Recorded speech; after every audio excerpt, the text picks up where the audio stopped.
공자의 말 가운데 우리에게 잘 알려진 말들이 있는데 그 중에 하나가 논어에 나오는 과유불급이란 말입니다. 지나친 것은 미치지 못한 것과 똑같다, 그런 뜻입니다. 즉 지나치는 것도 부족한 것하고 다를 것이 없다라는 것인데, 지나치지도 않으면서 부족하지도 않은 것을 중용이라고 하고, 또 공자는 이 중용을 아주 중요한 가치로 여겼다라는 말입니다. 그러면 성경은 무엇이라고 말씀하는가 하면은요, 여호수아서 1장 7절입니다. 오직 강하고 극히 담대하여 나의 종 모세가 내게 명령한 그 율법을 다 지켜 행하고 우로나 좌로나 치우치지 말라. 그리하면 어디로 가든지 형통하리니. 우로나 좌로나 치우치지 말라. 이 말은 기회주의자가 되라, 그런 뜻이 아닙니다. 바른 길을 걸으라, 이런 뜻인데요. 오늘 모든 삶의 문제에 있어서도 그렇지만 신앙의 문제에 있어서도 치우치지 말아야 할 것들이 있습니다. 지나쳐서도 안 되고 또 부족해서도 안 되는 것이 있는데, 그 가운데 하나가 무언가 하면 예수님께서 다시 오신다는 재림에 관한 교리입니다. 어떤 사람들은 재림을 너무 지나치게 생각하다 보니까 결과적으로 가정 버리고 직장 버리고 정상적인 생활에서 이탈하는 그런 경우들이 있습니다. 그래서 사회적으로 큰 무리를 일으키기도 하는데, 우리는 늘 이런 그릇된 가르침에 흔들리지 말고 미혹되지 않도록 해야 합니다. 결코 바람직한 신앙생활의 모습이 아닙니다. 또 반대로 어떤 사람들이 있는가 하면 재림에 관해서 전혀 생각조차도 안 하는 사람들도 있습니다. 일종의 면역성이 생겼다, 이렇게도 볼 수가 있습니다. 초대교회 교인들은 재림에 관한 그런 열광적인 신앙들이 있었지만 이제 2000년이 지나다 보니까 일종의 면역이 생겨가지고 아무렇지도 않게 생각하게 되었다, 그런 이야기입니다. 마치 무엇과 같은가 하면 이솝 우화에 나오는 양치기 소년과 같은 그런 이야기가 되고 말았습니다. 양치기 소년은 여러분이 잘 아는 것처럼 장난을 좋아했고, 그래서 마을 사람들을 놀려줄 생각을 했습니다. 그래서 늑대가 나타나서 양들을 공격하고 있으니까 도와달라, 이렇게 외쳤습니다. 그러자 마을 사람들이 이 소리를 듣고 와서 양치기를 도와주려고 했는데, 가보니까 양치기 소년이 거짓말을 했다, 그런 이야기죠. 그런데 이런 일이 한 번이 아니라 몇 차례 반복됐고, 그러다가 진짜로 늑대가 나타난 것입니다. 그래서 양치기 소년이 늑대가 나타났다, 도와달랐다, 이렇게 말을 하니까 마을 사람들은 또 거짓말한다, 그렇게 생각하고 도와주지 않았다, 그런 이야기입니다.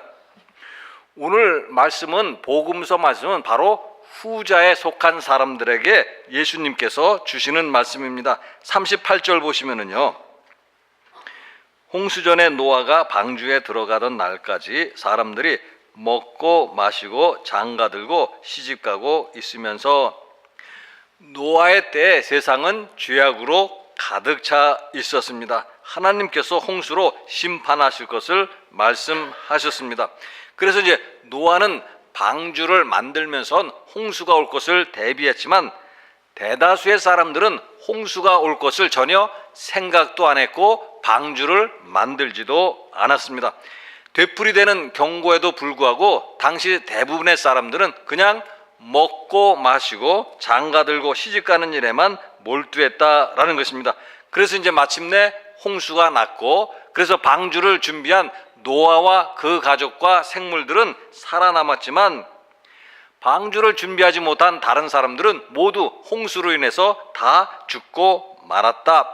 하나님의 말씀에 전혀 귀 기울이지 않은 사람들은 죽고 말았다. 이것이 노아의 때에 있었던 일입니다.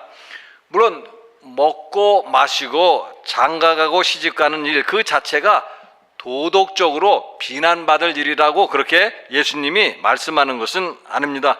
문제는 무언가 하면 먹고 마시고 장가가고 시집가는 일에만 몰두하다가 보니까 홍수가 날 것이라는 하나님의 말씀, 경고의 말씀을 잊어버렸다는 사실에 문제가 있는 것입니다. 눈앞에 있는 것만 보고 가다가 결국 웅덩이에 빠진 셈이 되고 말았는데, 이것이 노아의 때 사람들의 모습이었고, 예수님이 오늘 말씀하시는 것은 지금 사람들, 재림을 준비하는 사람도 노아의 때와 다를 것이 없다, 이렇게 말씀을 하는 것입니다. 오늘 많은 기독교인들이 있지만 시대를 잘 분별하지 못하고 또 세상의 재미에 빠져가지고 예수님 오시는 것을 전혀 생각하지도 않고 살아가고 있다, 그런 이야기입니다. 예수님께서 비유를 들어서 하신 말씀대로 한다면 기름을 준비하지 못해서 신랑으로 오시는 예수님을 영접하지 못하는 처녀들과도 마찬가지다, 그런 이야기입니다. 그래서 우리는 이런 말씀을 들을 때마다 이런 말씀에 자신을 비추어 보아야 합니다. 하나님께서 나에게 방주를 만들라고 했는데 나는 방주를 만들어 놓고 있는가? 그래서 언제 홍수가 나더라도 나에게 문제가 없다, 이렇게 생각하고 있는지, 또 예수님이 신랑으로 오실 것이고 함께 그 결혼 잔치에 들어가야만 하는데 내가 기름을 준비해 놓고 있었는가, 이런 것들을 스스로 생각해 보아야 된다, 그런 이야기입니다. 그러면서 이제 오늘 우리가 생각할 것은 오늘 많은 사람들의 관심사가 어디에 있는가라는 것입니다. 세상 사람들의 관심사와 그리스도인들의 관심사가 전혀 다르다, 이렇게 말할 수 있겠는가? 그리스도인들의 관심사도 세상 사람들의 관심사와 조금도 다를 것이 없는 것이 아닌가, 그런 말씀입니다. 성경에 보면 어리석은 그런 부자에 관한 예수님의 말씀이 있습니다. 거기에 보시면 많은 사람들의 관심은 무언가 하면 어떻게 하면 많은 재산을 쌓아둘 것인가, 그리고 어떻게 하면 먹고 마시며 즐기며 살아갈 수 있을 것인가, 이런 것이 어리석은 부자인데 세상 사람들의 관심이 거기에 있고 오늘날 그리스도인들의 관심도 거기에 있는 것은 아닌가, 이런 말씀입니다. 이것은 우리 스스로가 판단해 보고 대답할 수도 있습니다. 우리는 그리스도인으로서 하나님께 무엇을 구하고 있는가? 우리가 날마다 기도한다고 할 때 그 기도는 무엇을 위한 기도인가? 또 예수님의 말씀처럼 먼저 하나님의 나라와 그의 의를 구하고 있는가? 이런 질문에 스스로 대답해 본다면 내 관심사가 어디 있는가 하는 것을 스스로 대답할 수 있다, 그런 뜻입니다. 한국 교회가 성장이 멈추었다라는 이야기는 이미 너무 옛날 이야기가 되고 말았고 오늘날에는 아예 퇴보하고 있다, 이런 말들입니다. 그 이유가 어디에 있겠는가라는 것입니다. 물론 많은 이유를 우리가 댈 수도 있겠지만 중요한 이유로 사람들이 드는 것 가운데 하나가 무엇인가 하면 경제가 성장하면서 사람들의 관심사가 세상으로 돌아갔고 사람들의 관심사가 어떻게 하면 세상을 즐길까 하는 것에 있기 때문이다, 그렇게 대답을 하고 있습니다. 여기에는 그리스도인들도 예외가 아니다. 그리스도인들마저도 관심은 세상에 있고 그 관심은 어떻게 세상을 즐길 것인가 하는 것에 있다라는 것입니다.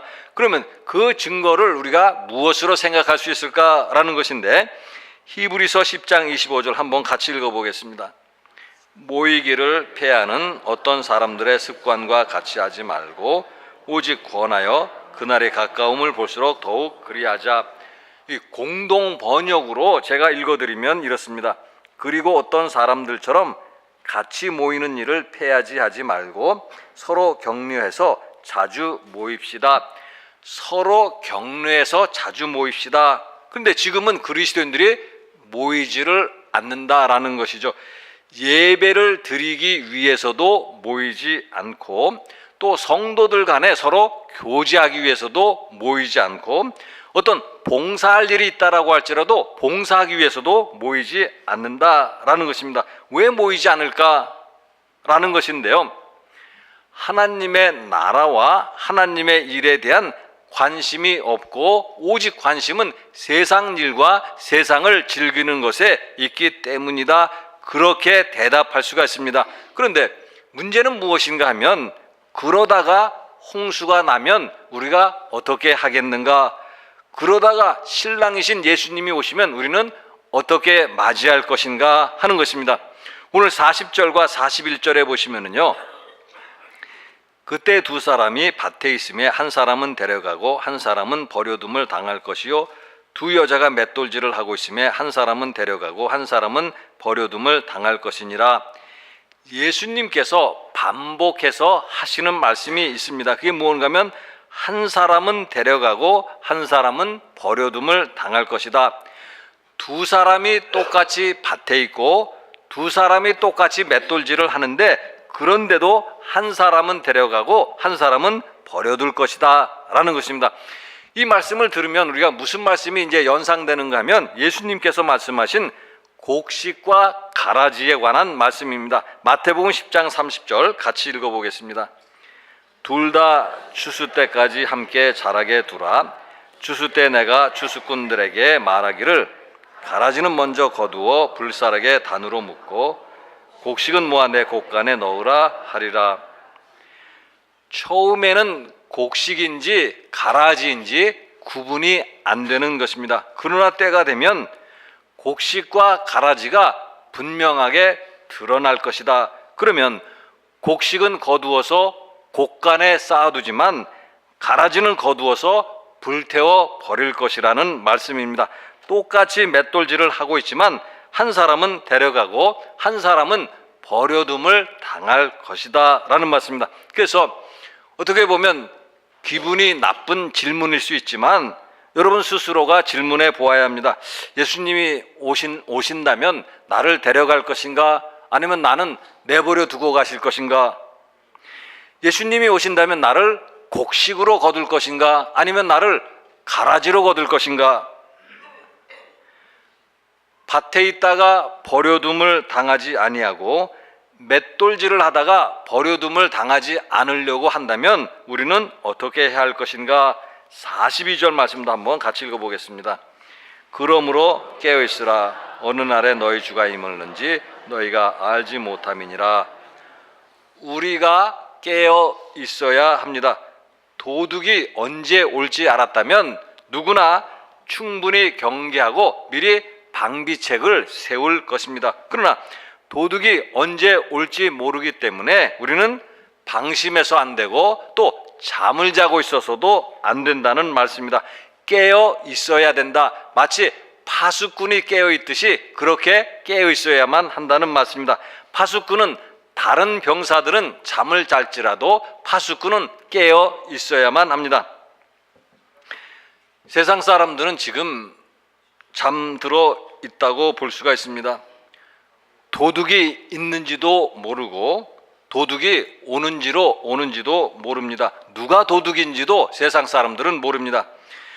불법을 행하는 것만이 죄인 줄 알고 불법을 행하는 자들을 방관하는 것도 죄라는 사실은 알지도 못합니다. 상관이 지시하면 아무 생각도 없이 따르는 것이 죄라는 것도 알지 못하고 있습니다. 또 가난하고 약한 사람들 무시하고 멸시하는 것, 그것도 죄라는 것 알지 못하고 있습니다. 자신이 어둠 속에 있다는 사실조차도 세상 사람들은 알지 못하고 있습니다. 그러나 그리스도인들은 깨어 있어야만 합니다. 그래서 그리스도인들은 눈을 뜨고 도둑들을 막아내야 하고 선한 행실을 통해서 어두운 세상을 빛으로 비추어야 합니다. 그리스도인들마저도 방심하고 잠을 자고 있으면 안 된다, 그런 말씀입니다. 그런데 이제 우리가 방심하는 이유가 무엇인가라는 것인데요, 그 이유 가운데 하나는 종말이 속히 오지 않을 것이고 우리에게는 충분한 시간이 있다, 이렇게 생각하는 것입니다. 특별히 오늘 이제 복음서 말씀을 읽고 그 다음에 나오는 말씀을 보면 바로 이제 악한 종에 관한 이야기가 나오는데 그 이야기가 대답해 주는 내용입니다. 주인이 종에게 일정한 권한을 주었습니다. 그 권한은 뭔가 하면 하인들을 통솔하고 주인의 양식을 관리할 권한을 이 종에게 주었습니다. 그런데 그 종은 어떻게 했는가 하면 다른 종들을 때리고 친구들을 불러다가 먹고 마시기만 했다라는 것입니다. 그 종이 왜 그렇게 했는가 하면 성경에 보면 주인이 늦게 올 것이라고 생각했기 때문이다. 그런 이야기입니다. 그러나 주인은 생각하지도 않은 날에 왔고 전혀 짐작할 수도 없는 날에 왔습니다. 그래서 그 결과가 어떻게 되었는가 하는 것입니다. 우리는 모두가 그리스도의 종입니다. 우리 모두는 하나님의 일을 위임받은 사람들입니다. 우리의 인생 자체가 하나님으로부터 위임받은 것이라고 말씀드릴 수 있습니다. 그런데 우리는 위임받은 하나님의 일과 위임받은 인생에 대해서 얼마나 잘 준비하고 충성하고 있는가 하는 것입니다. 아니면 악한 종처럼 위임받은 일을 내버려 두고 그냥 먹고 마시고 즐기자 하는 자세를 가지고 살고 있는 것은 아닌가 하는 것입니다. 인생은 나중에 말씀드리더라도 교회에서 위임받은 직분만 한번 생각해 보더라도요, 이제 교회력으로는 한 해를 마감하고 새 해를 준비하는 그런 때에 있는데, 교회 직분자로서 내가 얼마나 잘 준비하고 충성했는가 하는 것을 생각해 보아야 합니다. 아니면 악한 종처럼 직분자 일은 내팽개치고 세상에서 먹고 마시는 일에 더 열중하며 한 해를 보냈는가 하는 것을 생각해야 된다, 그런 뜻입니다. 누가복음서 21장 36절 같이 읽어보겠습니다. 이러므로 너희는 장차올 이 모든 일을 능히 피하고 인자 앞에 서도록 항상 기도하며 깨어있으라 하시니라. 장차 예수님이 어떤 사람은 데려갈 것이고 어떤 사람은 버려둘 것입니다. 그런데 예수님께서 버려둠을 당하지 않으려면 우리는 오늘 말씀처럼 깨어 있어야만 합니다. 우리는 깨어서 준비하고 있어야 합니다. 시대가 악할수록, 또 시대가 어두울수록 더욱 깨어서 준비하고 있어야 합니다. 그래야 우리는 예수님과 함께 할 것이고 예수님이 준비하신 잔치에도 참여할 것입니다. 그리스도는 이 시대에 깨어있는 사람입니다. 깨어있는 사람으로 있으라고 하나님께서 오늘 우리를 부르셨음을 오늘 말씀 우리에게 가르쳐 주시고 있습니다. 같이 기도하시겠습니다.